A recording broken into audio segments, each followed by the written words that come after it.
ஸ்கூல்ல பாத்தீங்கன்னா விவேகா ஸ்கூல்ல they have arranged for a ரியலிஸ்டிக்ல கிராமிய சந்தை பார்த்தோம்னா நம்ம ரியல் லைஃப் சினாரியோ வந்துட்டு நம்ம ஸ்கூலுக்குள்ள கொண்டு வந்திருக்கோம். அதே மாதிரி பார்த்தோம்னாக்க ஃபார்மர்ஸோட ஆட்டையர் வந்துட்டு எப்படி இருக்கும் அப்படின்றது குழந்தைங்களுக்கு ரியல் லைஃப்பை காமிக்கணுன்றதுக்காக நிறைய சின்ன குழந்தைங்கள லோயர் ஸ்டாண்டர்ட்ஸ் எல்லாரையுமே வந்துட்டு ஃபார்மர்ஸ் மாதிரி கெட்டப் போட்டு அட்டையர் அவங்களுக்கு அப்படியே மாற்றி அதே மாதிரி எப்படி சேல்ஸ் பண்ணுவாங்களோ அதே மாதிரி பண்ணியிருக்கோம். ஸோ இது வந்துட்டு நிஜமாவே குழந்தைங்க ரொம்ப என்ஜாய் பண்ணாங்க.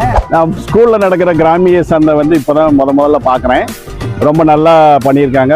குழந்தைங்க வந்து வியாபாரத்தில் எவ்வளோ இன்ட்ரெஸ்டாக இருக்கணுங்கிறத அந்த ஆசிரியர்கள் வந்து ரொம்ப நல்லா சொல்லி தராங்க. குழந்தைங்க இதனால கற்றுக்கிறாங்க.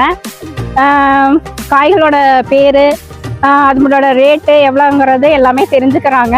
வணக்கம், நான் விவேகா ஸ்கூல்ல வந்து கிராமிய சந்தை அப்படின்னு சொல்லி வச்சிருக்காங்கன்னு சொல்லிட்டு வந்திருக்கிறேன். சின்ன பிள்ளைங்க தான், ஏன்னா பொடி பிள்ளைங்க தான் அழகாக நம்ம கிராமத்தை வந்து வளர்ச்சி வந்து கொண்டு வரதுக்கோசம் எல்லாம் ஆன்லைன் மூலிமா கிராமத்தை இதெல்லாம் மறந்து கொண்டு போகிறாங்க, எல்லாம் ஆன்லைனில் வாங்குறதுக்கு. இப்போ வந்து விவசாயிகளை காக்கிறதுக்கு சம்மந்தமாக இல்லை விவசாயிகள் நேரடி விற்பனை அப்படின்ற சம்மந்தமாக எல்லாம் பிள்ளைங்கள்லாம் சின்ன சின்ன பிள்ளைங்கள்லாம் அழகாக விற்றுக்கிட்டு இருக்காங்க. எல்லாம் ரேட்டும் கம்மியாக தான் விற்கிறாங்க.